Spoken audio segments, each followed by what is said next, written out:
Bonjour et bienvenue dans ma leçon sur l'assortiment. Dans un premier temps, nous verrons la définition de l'assortiment, puis ses trois dimensions et enfin sa structure. Commençons tout d'abord avec la définition de l'assortiment. L'assortiment est composé de l'ensemble des produits qu'offre le distributeur à sa clientèle. L'assortiment, c'est donc l'offre produit, et je rappelle qu'un produit, ça peut être un bien, mais aussi un service, comme le SAV ou la livraison à domicile. L'assortiment, c'est donc le choix que va proposer un magasin à ses clients. Voyons à présent l'assortiment en trois dimensions. L'assortiment se caractérise en trois dimensions. 1. L'ampleur. 2. La largeur. 3. La profondeur. Et parfois en 4 avec la hauteur. Mais nous n'en retiendrons que 3. 1. L'ampleur. 2. La largeur. Et 3. La profondeur. On commence par caractériser l'assortiment avec l'ampleur. C'est le nombre de groupes IFLS présents dans le magasin. Pour rappel, il y a 7 groupes IFLS. L'épicerie, les produits frais, les boissons en alimentaire. Et en non alimentaire, la droguerie, parfumerie, hygiène, beauté, l'équipement de la maison, le bien-être de la personne et enfin l'habillement de la personne.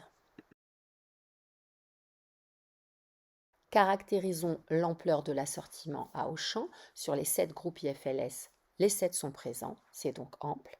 A l'inverse, à Darty, il n'y a que 2 groupes IFLS sur les 7.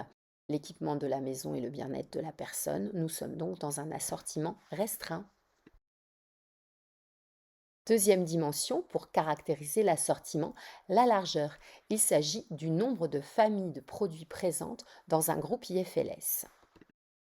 Illustrons par l'exemple de Kiabi. Dans l'habillement de la personne, il propose toutes les familles de produits. C'est donc large. A l'inverse, des petites épiceries ont un assortiment étroit puisqu'ils ne proposent que quelques familles de produits. Troisième dimension, la profondeur. Il s'agit du nombre de références dans une famille de produits.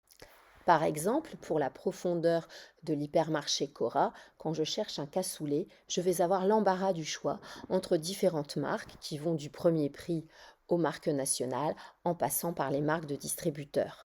L'assortiment est donc profond.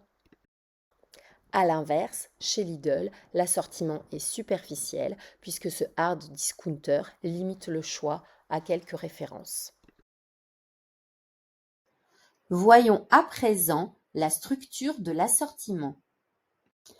La structure de l'assortiment dépend de la taille du magasin. Plus c'est grand, plus on pourra mettre des références. Des besoins de la clientèle pour appliquer la démarche mercatique. De la politique commerciale de l'enseigne. Par exemple, Auchan développera le choix, là où Leclerc fera des prix bas. La concurrence qui se trouve à proximité.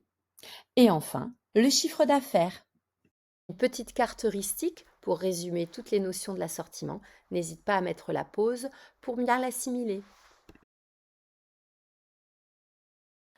Merci pour votre attention et à bientôt. Created using Powtoon.